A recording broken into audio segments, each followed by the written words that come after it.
हे guys welcome back to our YouTube channel decode bits. So guys आजच्या आपल्या Python series part 14 मध्ये आपण बघणार आहोत पायथॉन कंट्रोल फ्लो. गेल्या काही व्हिडिओज मध्ये सुद्धा आपण पायथॉन कंट्रोल फ्लो बघतो, जसं की if else, nested if else या गोष्टी आपण बघितल्या, टर्नरी ऑपरेटर आपण बघितले. पण आपण आपल्या आजच्या या व्हिडिओमध्ये बघणार आहोत पायथॉन कंट्रोल फ्लो, आणि त्यामध्ये आपण आज बघणार आहोत for loop with range function. तो फॉर लूप कशा प्रकारे यूज करतो हे आपण मागच्या बऱ्याच व्हिडिओमध्ये सुद्धा बघितलं आहे, पण आज आपण बघणार for loop with range function. तर फॉर लूप सोबत एक बिल्ट इन फंक्शन असतं पायथॉन मध्ये, रेंज फंक्शन म्हणून. तर त्या रेंज फंक्शनचा यूज आपण कशा प्रकारे करू शकतो, कशा प्रकारे करायला हवा आणि कुठे करायला हवा, या सगळ्या गोष्टी आपण आज आजच्या या व्हिडिओमध्ये जाणून घेणार आहोत. So without any further delay, let's start our today's video.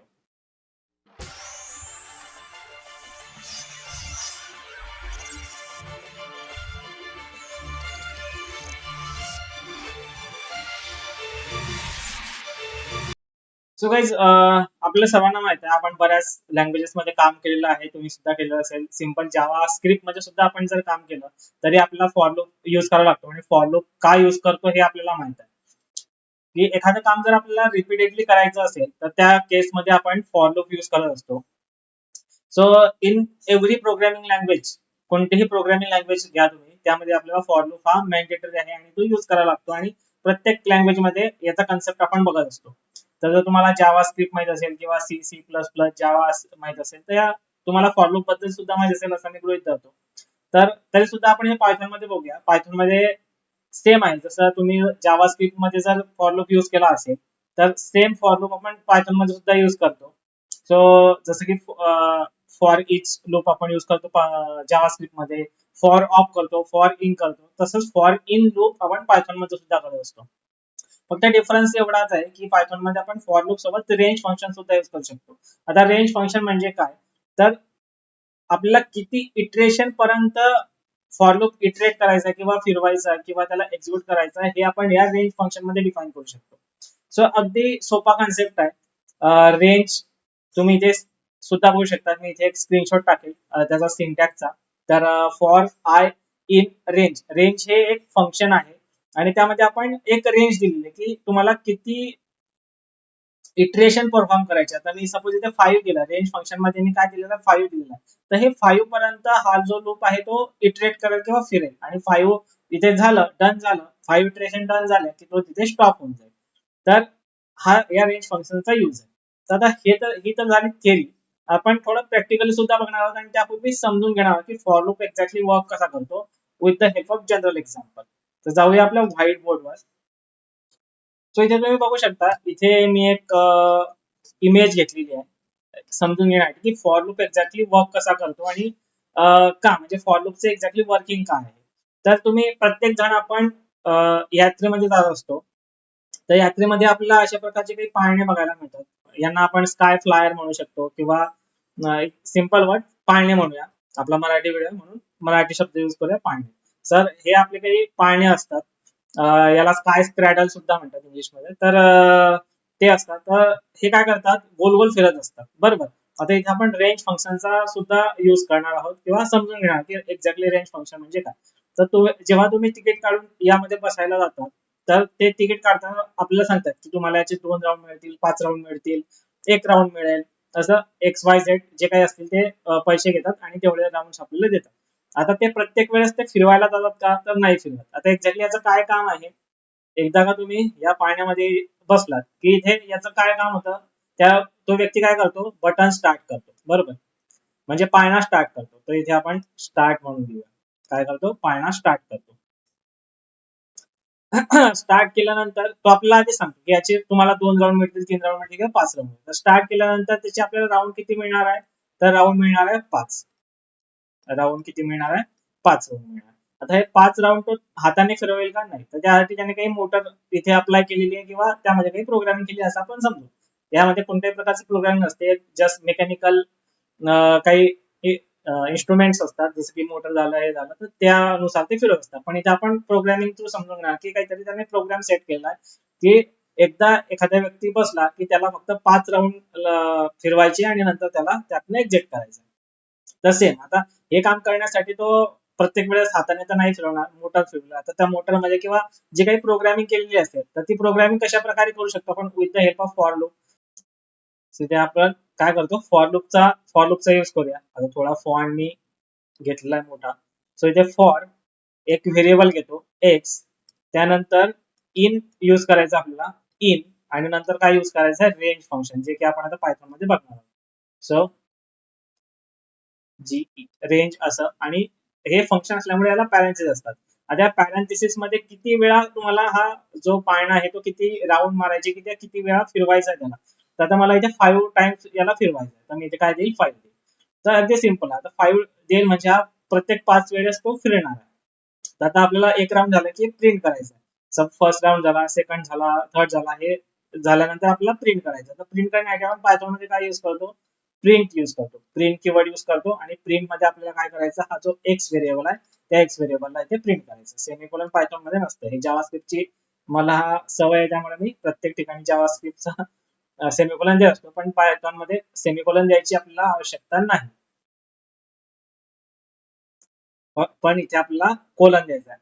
हे जे फॉर स्टेटमेंट आहे, फॉर स्टेटमेंटच्या नंतर ते कोलन द्यायचं आणि नेक्स्ट लाईनला त्याला प्रिंट करायचं.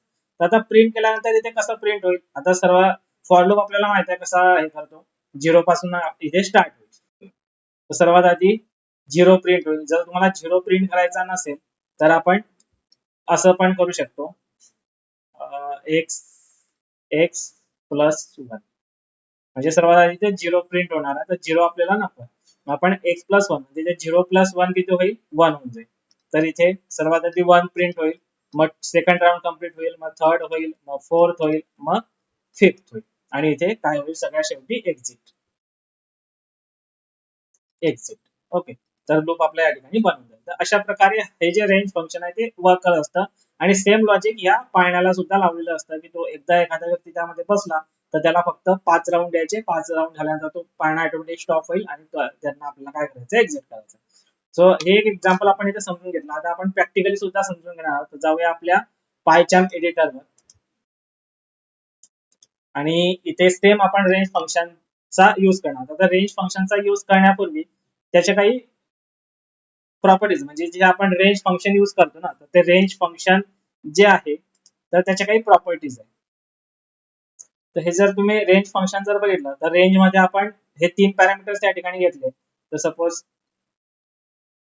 रेंज हे फंक्शन घेतलं, या फंक्शन मध्ये आपल्याला स्टार्ट, त्यानंतर स्टॉप कधी करायचा आहे ते एक पॅरामीटर, आणि स्टेप्स, हे असे 3 पॅरामीटर या ठिकाणी आपण देऊ शकतो. आता स्टार्ट काय आहे, हे जे पॅरामीटर आहे ते पॅरामीटर काही ऑप्शनल आहे आणि काही रिक्वायर्ड आहे, मॅन्डेटरी पॅरामीटर्स. आता हा जो स्टार्ट पॅरामीटर आहे या ठिकाणी, तर हा जो स्टार्ट पॅरामीटर आहे तो ऑप्शनल आहे. तर इथे मी क्रॉची फुले येतो, म्हणजे तुम्ही दिला तरी चालेल, नाही दिला तरी चालेल. तर starting the number inclusive default to zero, तर कोणत्या नंबर पासून तुम्हाला स्टार्ट करायचं आहे तर ते आपण इथे देऊ शकतो. तुम्हाला झिरो पासून करायचं असेल तर झिरो ऑलरेडी ऑलवेज डिफॉल्ट आहे. जर झिरो नसेल तर तुम्ही 1 2 3 5 एक्स वाय झेड कोणताही नंबर एन नंबर तुम्ही तिथे देऊ शकता स्टार्टच्या ठिकाणी. त्यानंतर स्टॉप जो पॅरामीटर आहे तो मात्र मॅन्डेटरी पॅरामीटर आहे, हा तुम्हाला इथे द्यावाच लागणार आहे, रिक्वायर्ड पॅरामीटर आहे. द एंडिंग नंबर एक्सक्लुझिव्ह, तर कुठे तुम्हाला हा लूप जो आहे तो कुठे स्टॉप करायचा, जसं की आपण आपल्या याच्यावर पण आता ग्राफिकली बघितलं, आपण तिथे 5 दिलेले. तर 5 म्हणजे जेव्हा 5 नंबर येईल तेव्हा तुम्हाला तो काय करायचा आहे, स्टॉप करायचा आहे लूप. तर त्या ठिकाणी आपण 5 दिलेले. त्यानंतर स्टेप्स, स्टेप्स हा पॅरामीटर सुद्धा जो आहे तो सुद्धा ऑप्शनल आहे. तर the amount by which the sequence increment default to 1, तर तुम्हाला कितीने फॉलो इन्क्रीमेंट करायचं, जसं की आपण मगाशीच्या ज्या एक्झाम्पल मध्ये बघितलं. इथे जर तुम्ही बघितलं तर इथे आपला जो फॉर लूप आहे तो प्लस वन ने इन्क्रीज झाला होता. म्हणजे सर्वात आधी आपण ऑलरेडी प्लस वन केला, पण हा जर प्लस वन काढला तर आपलं कसं झालं असतं, झिरो झालं असतं, त्यानंतर प्लस वन झाला असता, त्यानंतर परत अजून प्लस वन झाला असता, म्हणजे इथे किती वन झाला, इथे किती टू झाला, परत वन प्लस वन झाला म्हणजे इथे किती झाला, तीन झाला, प्लस वन झाला इथे किती झाला, चार झाला, आणि अजून प्लस प्लस वन झाला असता म्हणजे किती झाला असता, पाच, आणि इथे स्टॉप म्हणजे एक्झिट. अशा प्रकारे प्लस वन झालं. पण तुम्ही प्लस वनच्या ठिकाणी प्लस टू पण करू शकता. जर मी आता सपोज 3 पॅरामीटर आपल्या रेंज मध्ये, बरोबर, रेंज, त्यानंतर स्टार्ट, स्टॉप आणि स्टेप, असे हे 3 पॅरामीटर. तर म्हणजे स्टार्टच्या ठिकाणी काय देईल, रेंज. स्टार्ट मी सपोज 1 पासून मला करायचा आहे, स्टॉप मला 5 ला करायचा आहे, किंवा 8 करूया, स्टॉप मला 8 ला करायचा आणि स्टेप 2 ने करायचा. तर इथे कसं होईल, किंवा इथे आपण 0 पण घेऊ शकतो. तर इथे काय होईल, सर्वात आधी 0 प्लस 2, 0 तर प्रिंट होईल, नंतर 0 प्लस 2 होईल, 2 होईल, 2 प्रिंट होईल, त्यानंतर 2 प्लस 2 नेक्स्ट टाइम 4 होईल, त्यानंतर 2 plus 4 plus 2 is equal to 6 होईल. अशा प्रकारे हे कॅल्क्युलेशन चालेल. तर हा जो स्टेप आहे म्हणजे तुम्हाला कितीने इन्क्रीमेंट करायचा आहे हे स्टेप्स पॅरामीटर सांगत असतो. तर हे आपण आता प्रॅक्टिकली करून बघूया, जेणेकरून तुम्हाला अजून क्लिअर होईल. सो जाऊया आपल्या विजुअल स्टुडिओ कोडवर.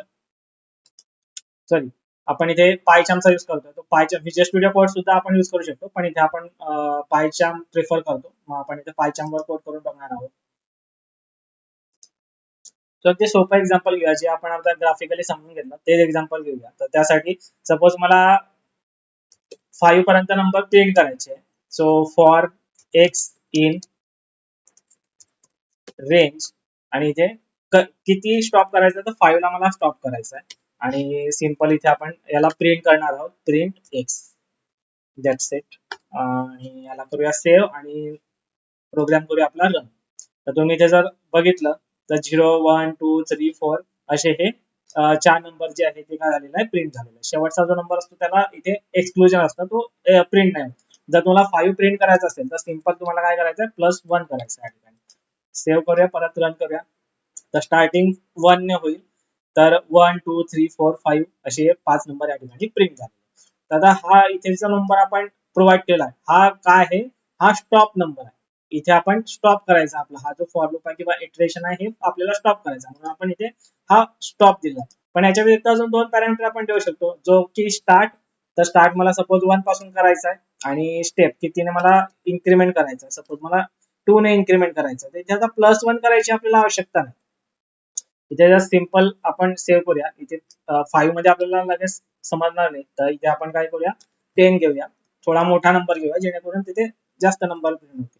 1 पासून आपल्याला स्टार्ट करायचं, +1 इथे करण्याची गरज नाही, डायरेक्ट 1 पासून इथे स्टार्ट होईल. तो इथे रन केलेला आहे प्रोग्राम, तर तुम्ही बघू शकता सर्वात आधी 1 प्रिंट झालेला आहे.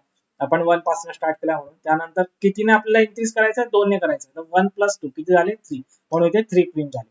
त्यानंतर परत लूप येईल, ऑलरेडी ज्याच्याकडे एक्स मध्ये किती आहे, 3 आहे. त्यानंतर परत 2 ने आपल्याला इन्क्रीमेंट करायचं, 3 + 2 किती झाले, 5 झाले, म्हणून इथे 5 प्रिंट झालं. अगेन या एक्स मध्ये आता काय 5 आहे, परत तो लूप मध्ये जाईल, 5 + 2 किती झाले, 7 झाले, 7 + 2 किती झाले, 9 झाले, आणि 10 ला आपल्याला लूप काय करायचा, स्टॉप करायचा. म्हणून तर इथे काय झालं, 10 च्या पुढे तो गेलाच नाही, 9 आला, 9 + 2 जर केले तर 11 होता, पण आपल्याला 10 ला स्टॉप करायचं, म्हणून तर 11 या ठिकाणी प्रिंट नाही झालं. जर तुम्हाला 10 पण हवे असतील तर इथे आपण 0 सुद्धा देऊ शकतो. सो इथे आपण 0 देऊया, रन करूया. तर तुम्ही इथे बघितलं तर आता सगळे इथे इव्हन नंबर प्रिंट होते. तर 0 2 4 6 आणि 8. तर इथे सर्वात आधी 0 प्रिंट झाला, 0 + 2 2 झाले, 2 + 2 4 झाले, 4 + 2 6, 6 + 2 8, आणि 10 ला आपल्याला स्टॉप करायचा, म्हणून 10 या ठिकाणी प्रिंट नाही झाला. तो कारण शेवटचा नंबर हा कधी इन्क्लुसिव्ह नसतो, तो स्टॉप होत असतो, म्हणून इथे 10 या ठिकाणी प्रिंट झालेला नाही. तर अशा प्रकारे तुम्ही रेंज फंक्शनचा यूज करू शकता. तर आता एक्झॅक्टली रेंज फंक्शन बद्दल थोडी थेअरी सुद्धा आपण बघून घेणार आहोत, की एक्झॅक्टली रेंज फंक्शन म्हणजे काय. So the range function is a built-in function in Python. So Python मध्ये हे built-in function आहे. It's like the print function in sense that it's always available in a program. So just print function जसं built-in function आहे, जे की आपण बऱ्याच videos मध्ये आपण यूज करत आलो, प्रत्येक व्हिडिओ मध्ये आपण प्रिंट फंक्शनचा यूज केलेला आहे. तर जसं प्रिंट फंक्शन built-in function आहे, तसंच रेंज फंक्शन सुद्धा एक built-in function आहे. So the range N, suppose range हे जे फंक्शन आपण बघितलं, आणि पॅरेंथेसिस, त्या पॅरेंथेसिस मध्ये एन नंबर आपण देऊ शकतो. एन नंबर म्हणजे काय, कोणताही 0 पासून इन्फानाइट नंबर पर्यंत तिथे आपण देऊ शकतो. तो generate a sequence of N integer starting at 0. तर आता आपण बघितलं एक्झाम्पल मध्ये सुद्धा, जर तिथे मी 5 दिला तर स्टार्टिंग फ्रॉम 0 करायचा आणि शेवटचा नंबर तो एक्सक्लूड करायचा. म्हणजे जो आपण नंबर दिलेला आहे 0, तर तो इन्क्लूड होतो, आणि शेवटचा नंबर जो असतो तो एक्सक्लूड होत असतो.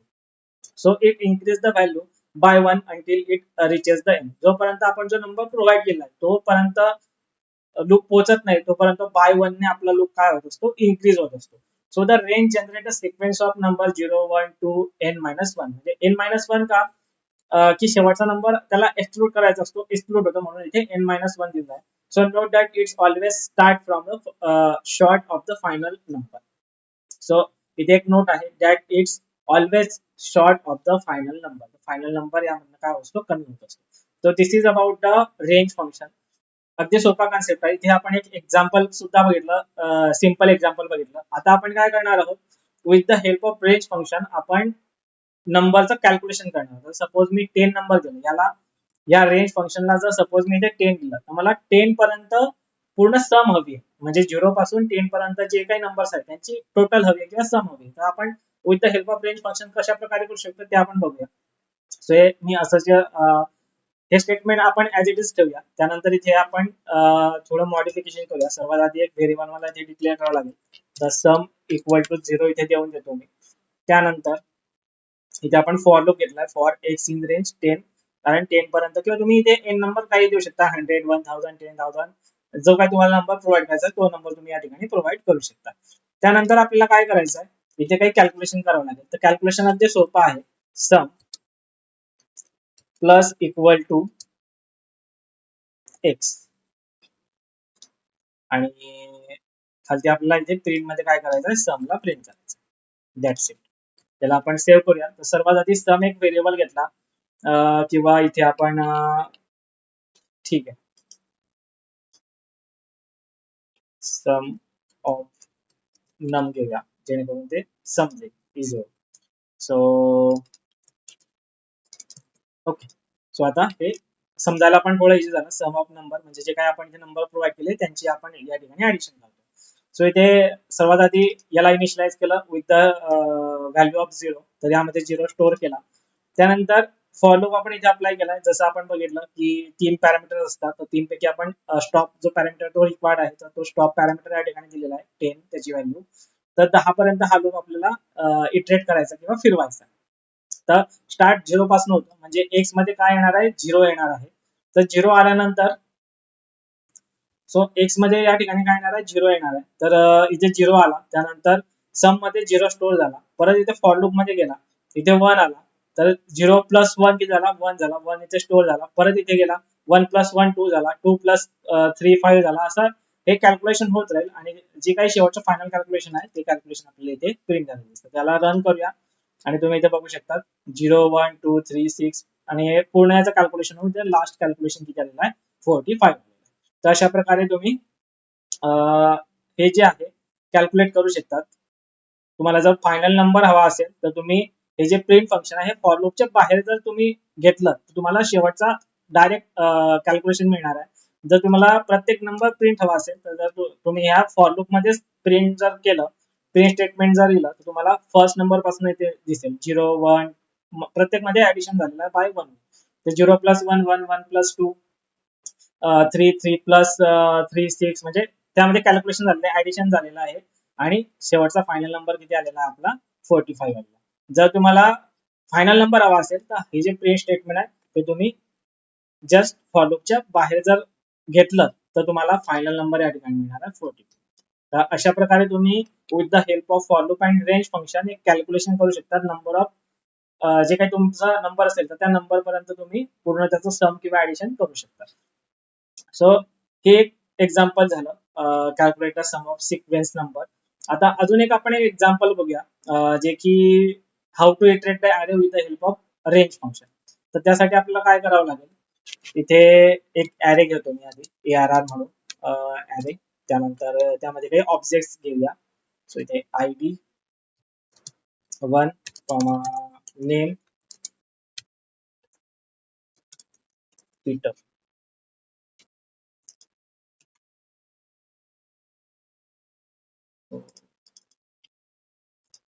याला आपल्याला कोट मध्ये घ्यावं लागेल, ID ला पण कोट मध्ये घ्यावं. तर हे आपण कॉपी पेस्ट करून घेऊया. तर हे काही 3 4 ऑब्जेक्ट आपण इथे घेतले. यामध्ये आता त्याचे व्हॅल्यूज मॉडिफाय करून घेऊया 1 2 3 अँड 4. आणि इथे नाव सुद्धा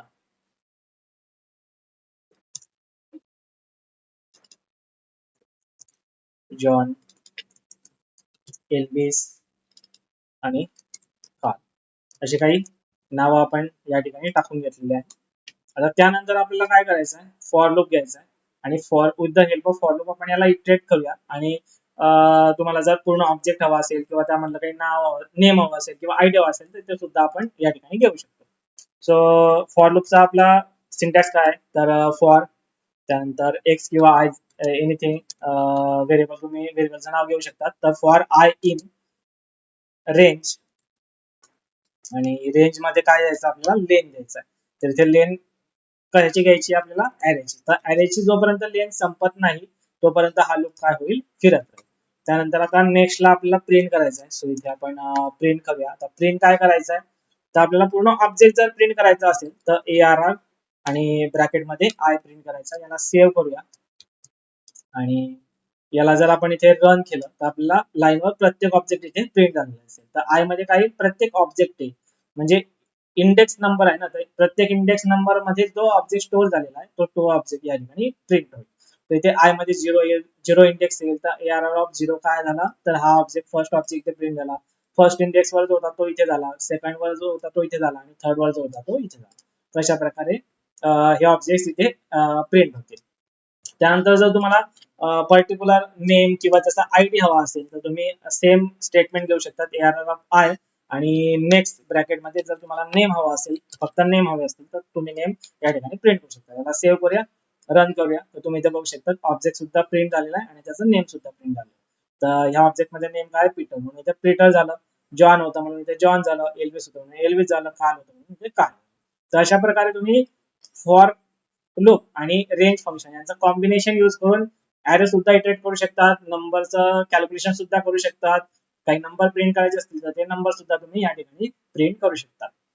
असं असे खूप सारे युजेस आहेत रेंज फंक्शनचे. अगदी सोपा असा कन्सेप्ट होता. आय होप तुम्हाला हा कन्सेप्ट समजला असेल. तुम्हाला व्हिडिओ आवडत असतील तर आमच्या व्हिडिओला लाईक करा, शेअर करा, कमेंट करा आणि जर तुम्ही नवीन असाल तर आपल्या चॅनलला सबस्क्राईब करा, जेणेकरून असे नवीन नवीन टॉपिकवर मी जे व्हिडिओ अपलोड करतो त्याचं नोटिफिकेशन तुम्हाला मिळेल. बेल आयकॉनवर सुद्धा क्लिक करा.